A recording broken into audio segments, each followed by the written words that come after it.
Hi there. Today I want to talk about the topic of guilt because it comes up time and again. My name is Anita Moorjani and welcome to my weekly show. So, guilt is a topic that I think many people don't even realize that that's what they're feeling. But I've noticed that from the comments I get, from the letters people write me, in response to a lot of the things I say, when I say you have to be your authentic self, you have to follow your passion, things like that. People say, but when I follow my passion, what if I'm hurting other people? Or I feel guilty because I have things in my life or people in my life who I need to tend to or be with or spend time with. So I want to talk to you a little bit about this topic of guilt because it is a reoccurring theme.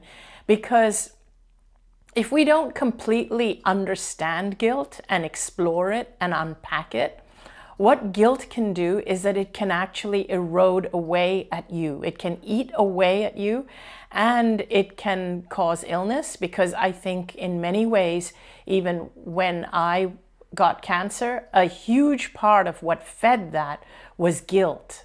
And so that's why I really want to talk about it. But here's the other piece. Even if it's not as dramatic as that, what guilt does is that it does cause you to lose yourself. It causes you to lose who you are, because the guilt causes you to be what everyone else wants you to be and to meet everyone else's expectations except your own. So this is why it's really important to unpack it and to see if what you're feeling is actually warranted or whether it is just from some past social or cultural conditioning. So that's really what I want to explore today. And of course, I'd love to hear your comments and I'd love to get your questions, which I'll take after I speak a little bit more on this topic. So I want to start by sharing my own story, and thank you for all the comments. I love them. Hi, Bonnie from Florida. So I want to start by sharing a little bit more about my story and why I feel that guilt had a huge part in me getting cancer. So when I was still well, this was before I got cancer, a very close friend of mine, she had cancer and she was diagnosed with cancer, which came as a shock to me because we were young. We were the same age. We were in our late 30s. We were the same age.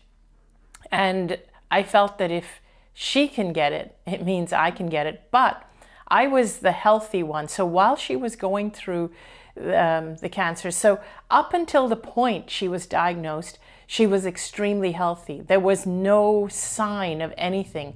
We were both together having what seemed like a really good life together. She was my best friend who I had grown up with my entire life. Anyway, so after she got diagnosed with cancer, I don't know why, but I just got stricken with guilt. Seeing what she was going through, seeing the treatments she had to go through. She was having a very, very aggressive treatments, aggressive form of chemotherapy and radiation, which was taking a huge toll on her body. And it was really hard for me to watch what she was going through. So on the one hand, although it was really hard for me to watch what she was going through, on the other hand, if I stayed away from her, I would feel guilty. I needed to be with her and to comfort her. And I knew that she really, really loved my company during that time. So I would do everything I could to be with her. Even when I was exhausted and tired, I would want to be with her and be part of her healing process. But here's the thing, during that time, I felt so guilty for having my health that I didn't take care of myself. I just felt so guilty that I wanted to do everything I could to help her feel better. So if I even went out with our friends, with my friends, I would feel guilty because she couldn't come with us and these were our mutual friends. And so I would feel guilty if I was having a good time. if I went shopping and bought nice stuff for myself, I would feel really guilty that I was wearing all this nice stuff or buying this nice stuff or doing fun things, and she was too sick to do these things. So of course I would make sure I would buy stuff for her. But basically, I could not have a good time without feeling guilty.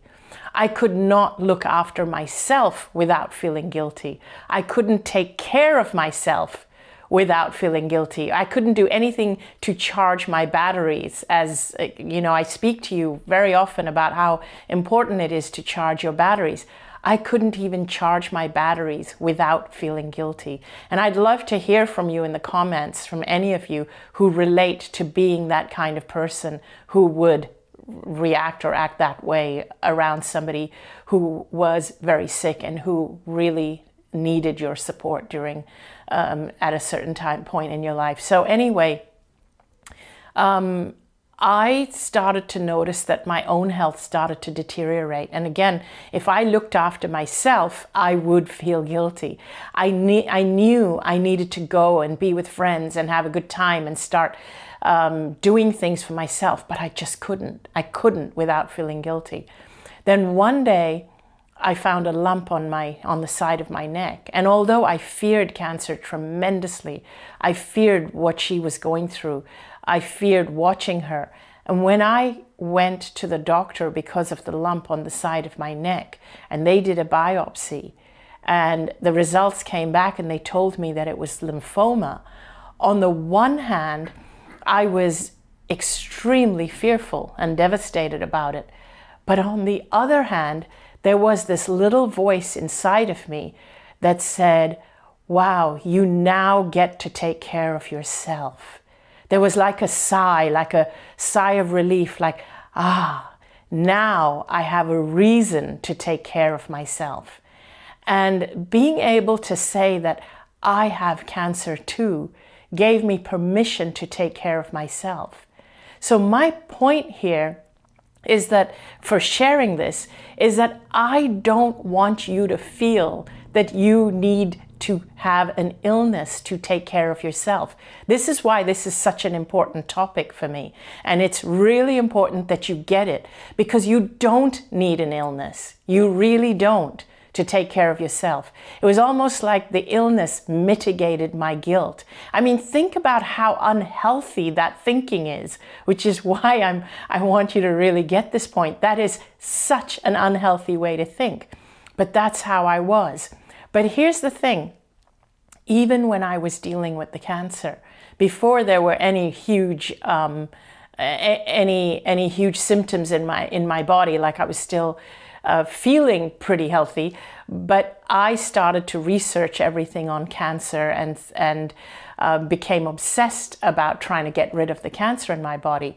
But the thing is that I still felt more concerned about the people around me than I did about myself. So in other words, even as I continued to get sicker and sicker on this journey, when people would come to visit me, to help me, I was more concerned about taking care of them. I was more concerned about being out of energy so that I couldn't take care of them, or I couldn't be my positive self for them. I was more worried about that than I was about me and my health. And in other words, I didn't feel comfortable if people came to support me and to see me at my worst. I didn't want people to see me at my worst. So what I'm trying to say here is, even having cancer didn't cure me from my need to be helping others and to be the people pleaser and to feel guilty when others were helping me. I would still feel guilty if others stepped in to support me. That's how I felt. And so it was draining for me when people would come and visit me, because I didn't know how to receive. I didn't realize they were there to help me. I still felt, oh my gosh, I have to perform for these people. That's really tiring. So I didn't want to see anyone. And really it's because I just didn't know how to receive. And if I took help from them, it would burden me even more. It would make me feel even guiltier and even more that I needed to repay them. And so it was easier for me not to have visitors. That's how unhealthy my thinking was at that time. That's how much of a people pleaser and doormat I was, even when I was at my sickest. So it wasn't the cancer that healed me from feeling guilt and from being a people pleaser and a doormat. It was actually death. It was only in death did I realize how the guilt was eating away at me and causing me to be such a people pleaser and a doormat. And so here's what guilt does. It actually doesn't allow you to be who you are. And so even after this near-death experience, after coming back and after being healed from the cancer, I still feel it rearing its head every now and then, that guilt. It depends on what people are saying. But today I have learned to unpack it and identify it for what it is. And it's really important for me to be able to do that. You know why? Because if I don't do that, if I don't identify the feeling of guilt that certain things that people say or do that triggers within me, and it's not about them, it's about me. If I don't identify that I was programmed before the NDE as a child, I was programmed for survival reasons or whatever reasons to feel this guilt when certain things, when people needed my help or my support, and if I couldn't be there, I was programmed to feel this guilt. And so whenever I feel it rearing its head now, it's so important for me to identify it, because if I don't, I will then go back to being that person I used to be, who lost myself in what everyone else wanted me to be, who then got cancer because I lost myself and I allowed the guilt from everybody else's needs to eat away at me. It would just take me full circle to the person I used to be. And I don't want to go there. And this is why I have unpacked what it is that triggers the guilt. And that's what I really want to get into with you right now.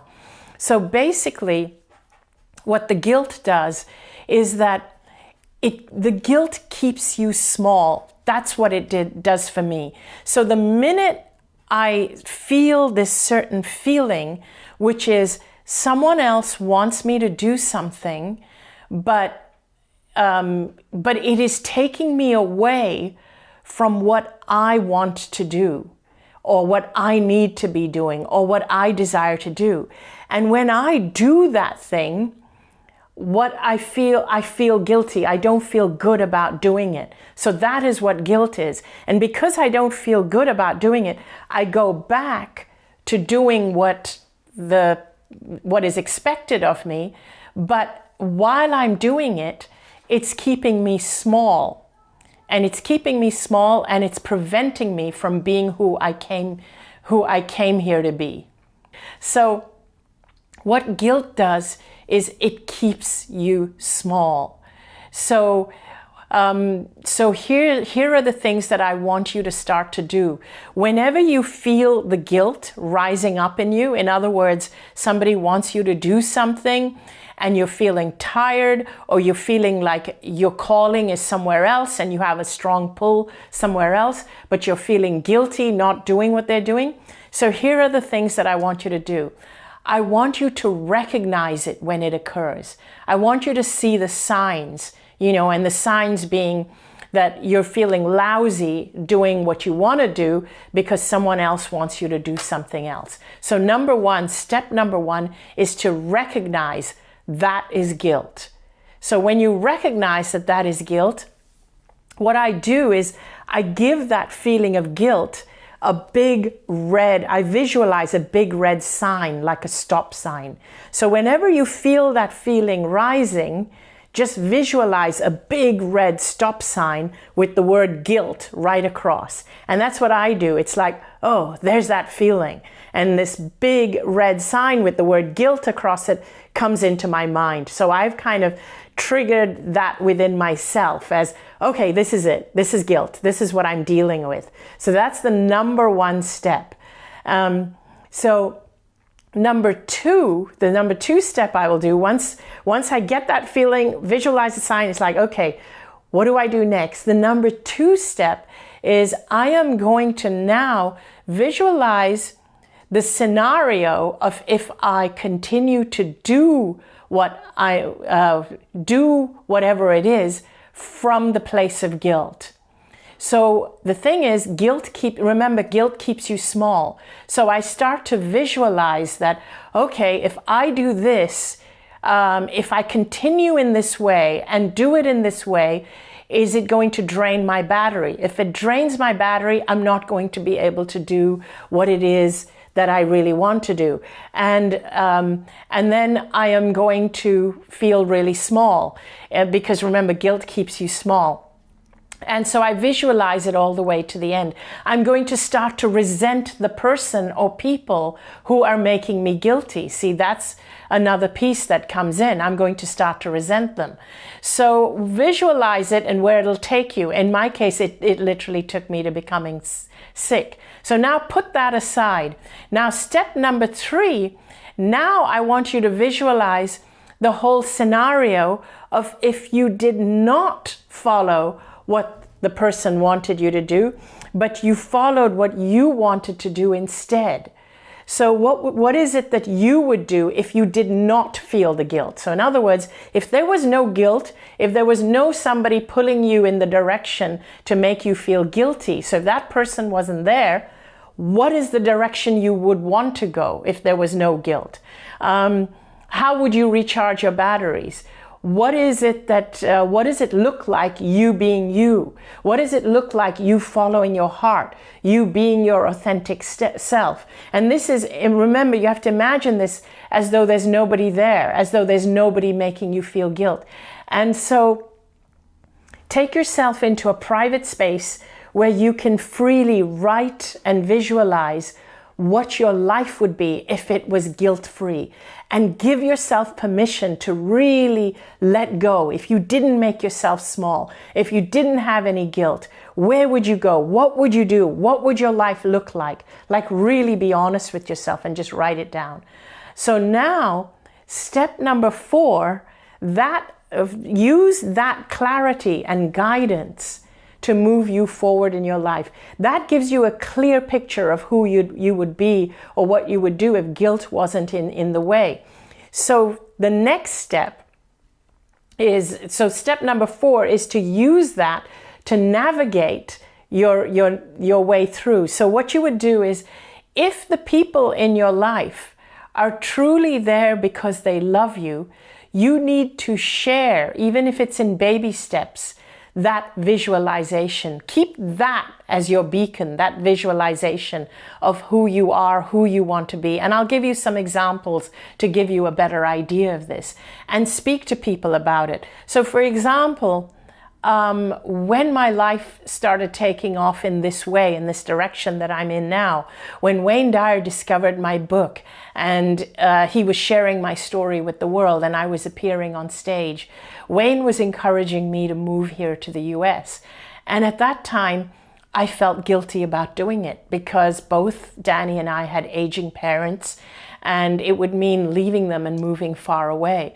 And I could have just squashed my dreams and stayed there and continued to be in that environment. But what we did instead, both of us, we actually spoke to our parents about our dreams, about our aging parents, and we worked out a way to organize things so that we could still go there to see them at least twice a year. And so that they, in fact, became the biggest cheerleaders of our dreams.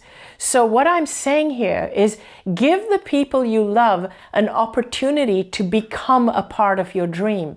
Don't undermine them and think that they are going to keep you small when you share your dream with them. Give them that opportunity, which is what we did, and it worked out really, really well.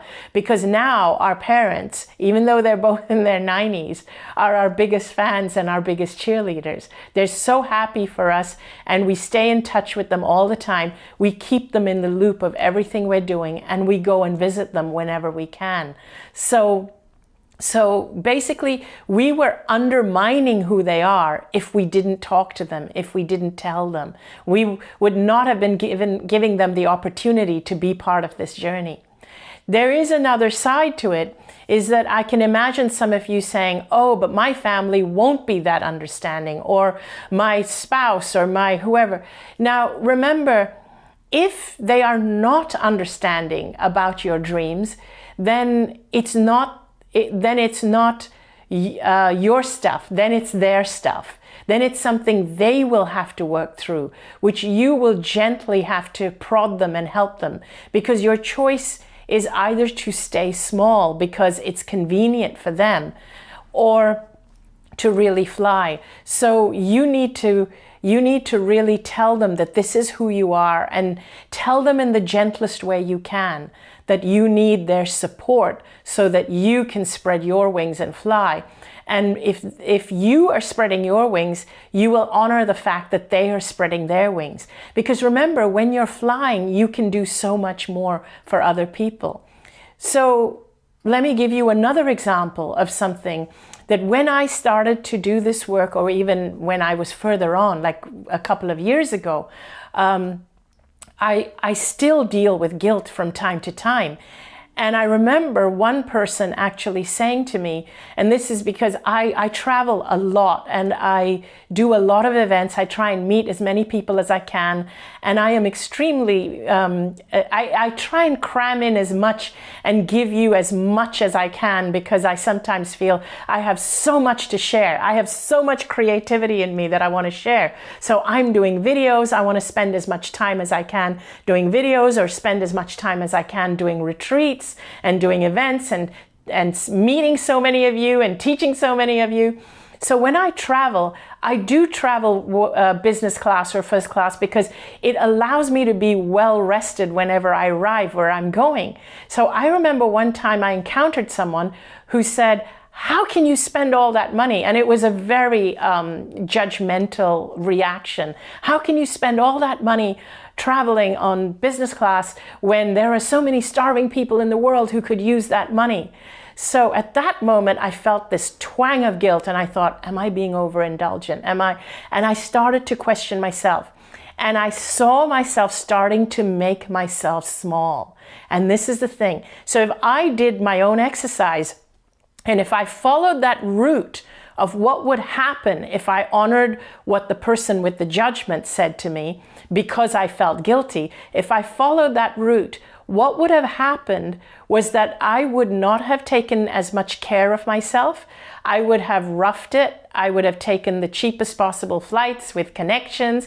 I would have arrived at places tired. I would have needed much more resting time. I wouldn't be able to do as many YouTube videos. I would be worn down, because why would it stop at flights? It would mean generally less self-care. And if there's less self-care, it means dealing with a more compromised immune system. It means getting more tired, getting sicker. And it means, again, not living a long and happy life. That's not the scenario I want. That is the person I used to be. So I realized that these judgments, when it's about them, it's because they have an issue taking care of themselves. And I know that they're doing it because they have an issue, or because they care about the poor, starving people. It's not out of hatred. It's out of their own fear and their own issues.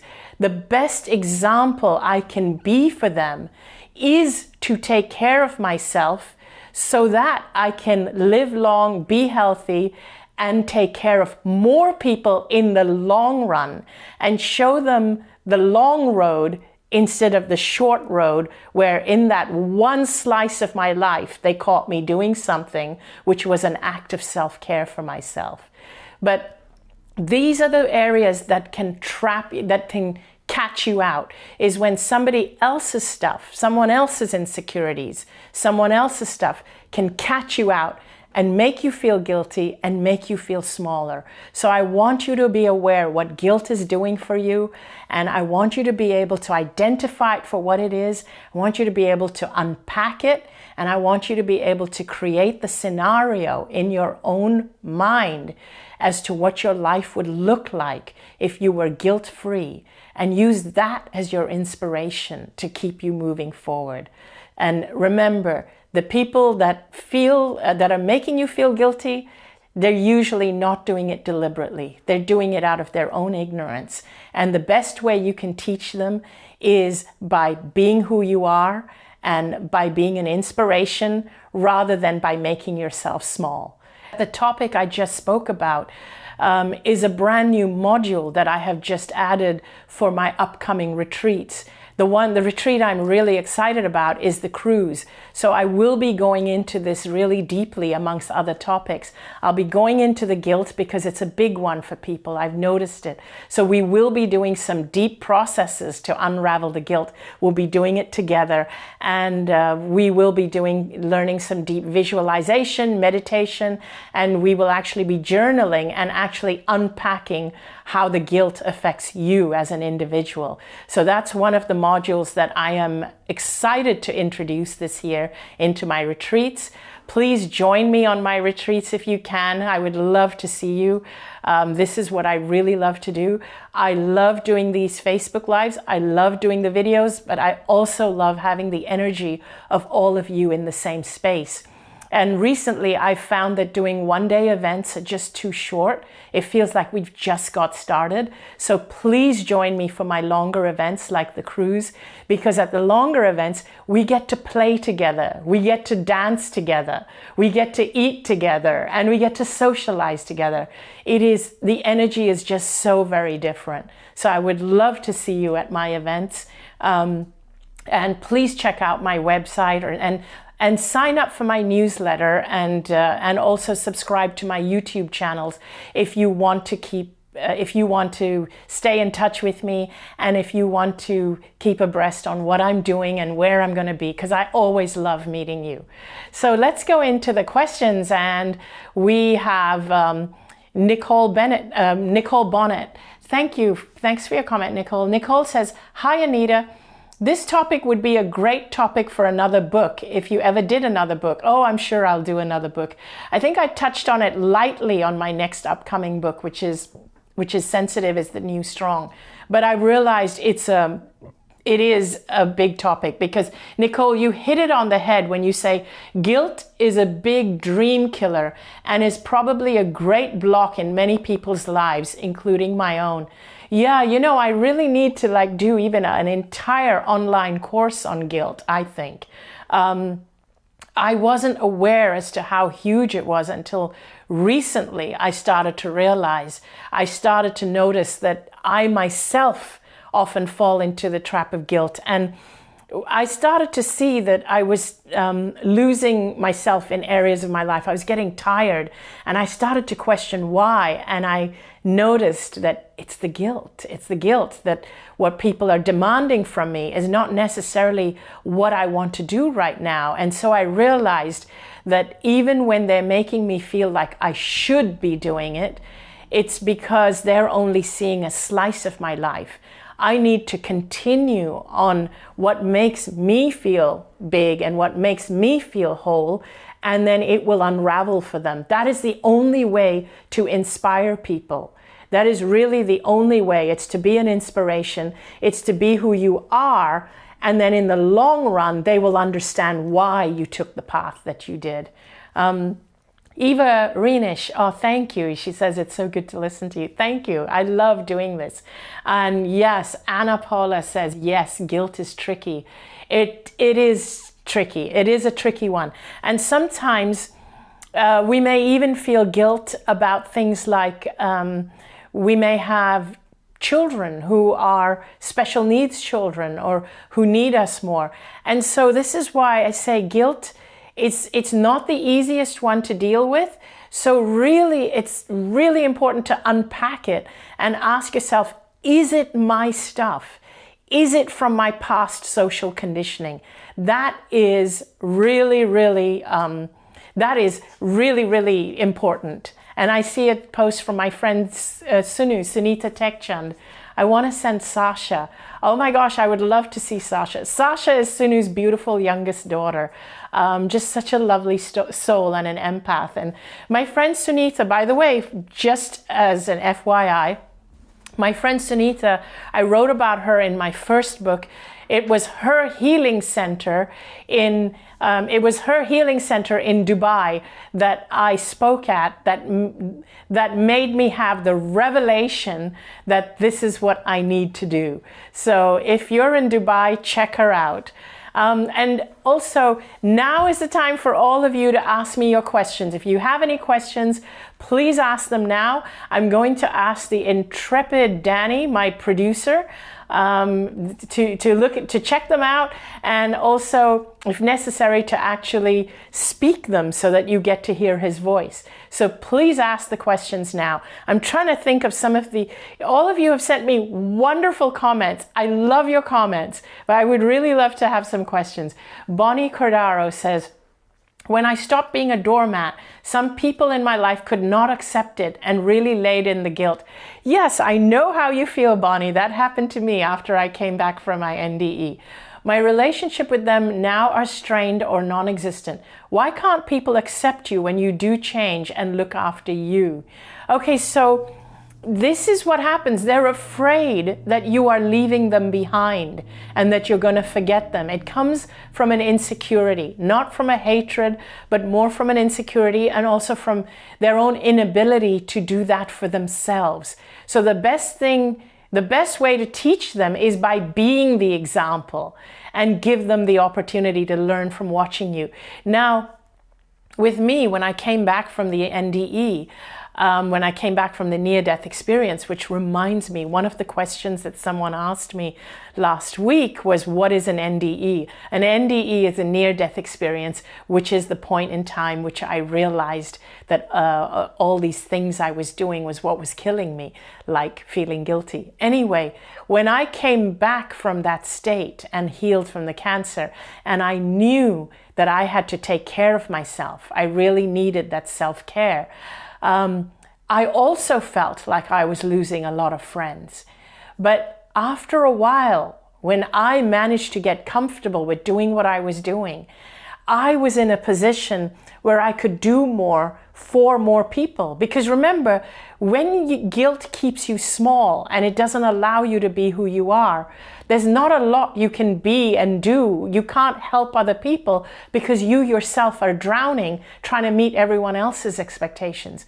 So now that I have taken the risk of losing some friends, and it felt like there was some distance between them and myself, I still had to continue on my path and risk losing them because I knew being guilty would take me to the person I used to be. But a few years on, those people have come back because I'm in a better position now to even help people if they need my help. I'm in a stronger position, and I now help people from a place of strength, not from a place of guilt. That's not a good place to help people. That really isn't. And also, if you think about yourself, when you need other people's help, when you need their help, you want them to help you from a place of strength, not from a place of guilt. Imagine if everyone who stepped forward in your life up to date has been helping you from a place of their own guilt and not from a place of strength because they could. If you suddenly realized they were all helping you out of guilt, you would feel pretty awful. You would rather they didn't do that. It doesn't have a good energy to it. So in the same way, you need to be honest and you need to get strong in yourself and not help other people out of guilt, because that's really not good for them and it's not good for you. So I have a question from Sasha Joy Amara. What about needing to have boundaries? Oh, sorry, I lost the question. I can't see it on the screen. I'm going to look at my husband. What about needing to have boundaries and what about needing to have boundaries with abusive or dysfunctional parents and having guilt about it? Oh my gosh. I'll have to be really, really frank here and blunt here. You need time away from abusive and dysfunctional parents, and you need time to work out who you are and what you are. I don't have a lot of tolerance for abuse, because abusive relationships, I have not had any abusive relationships recently, but I think being in dysfunctional friendships, relationships, being in friendships and relationships with narcissists in earlier parts of my life is also a lot of what contributed to the cancer. Thank God my parents were not abusive in that sense, but I have had very abusive narcissistic bosses who I've worked with. I've had abusive narcissistic boyfriends, abusive and narcissistic friends, all of whom I stayed with or in the relationship with or in jobs in for longer than I should, because of my own lack of self-esteem and because of my own guilt. It is a form of manipulation if they are abusive and narcissistic and you're in there because of guilt. If somebody doesn't feel the level of guilt that you do, they would have walked away a long time ago. The only reason you're still in there and the only reason they do what they do to you is because they can. So please, please, please have strong boundaries. Love yourself so much that there's no room for people like that. Love yourself because your life depends on it. Because it does. Love yourself like your life depends on it, because it does. So please, please, please allow yourself to move away from dysfunctional relationships and get help if you need to. Build a tribe. Seek outside help. Do whatever you need to, because abuse and dysfunction is no fun. And you know what it's going to do? If you allow yourself to stay in such a relationship, it's going to perpetuate, because the only way you'll know how to be in order to survive is dysfunctional. And so the only kinds of relationships you'll attract will be dysfunctional. And what you'll do is you'll pass it on to people around you, to your loved ones, to your children. So do yourself a favor, do them all a favor, and say, this dysfunction and abuse ends now, and it ends with me. I'm not going to pass it on to my children, my future partners, my spouses. And so in order not to pass it on, I need to heal myself. So please stop, move yourself away and heal yourself. So we have a question from Viorica Serban-Bode, who asks, I hope I pronounced your name correctly, who asks, how can we deprogram guilt? What feelings should we replace it with? You need to replace it with self-love. And when I say self-love, self-love is not just a physical. Self-love means getting in touch with your soul, your spiritual self. What did I come here to be? What do I look like when I shine my light as brightly as I can? What did my soul intend for me to be?